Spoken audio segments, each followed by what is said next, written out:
Nakataas ang Tropical Cyclone Wind Signal number 1 sa mahigit 20 lugar sa Luzon.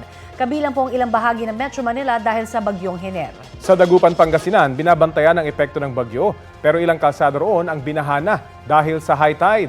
May ulat on the spot si Jasmine Gabriel Galban ng GMA Regional TV. Jasmine? Connie, Rafi, sa mga oras nga na ito ay makulimlim ang panahon sa lungsod ng Dagupan. Naka-alerto ang CDRRMO sa posibleng epekto ni Bagyong Hiner. Mag-aalas 7 ng umaga nang maranasan ang pagtaas ng tubig o pagbaha sa ilang kalsada at maging sa ilang kabahayan sa lungsod ng Dagupan, bunsod ng high tide. Sa monitoring ng Pag-asa as of 9 a.m., umabot sa halos 4 na talampakan ang tide level sa Dagupan City. Mabilis ang pagtaas ng tubig. Pinakaapektado ang mga motorista. Dahan-dahan ang usad ng mga sasakyan.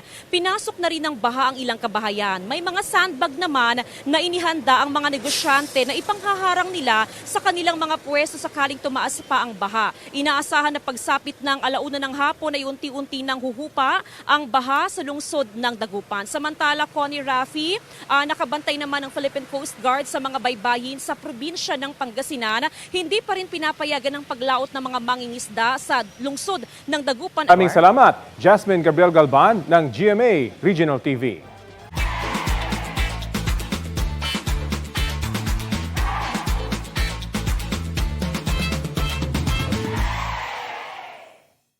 Kapuso, alamin ang maiinit na balita. Bisitahin at mag-subscribe sa GMA Integrated News sa YouTube.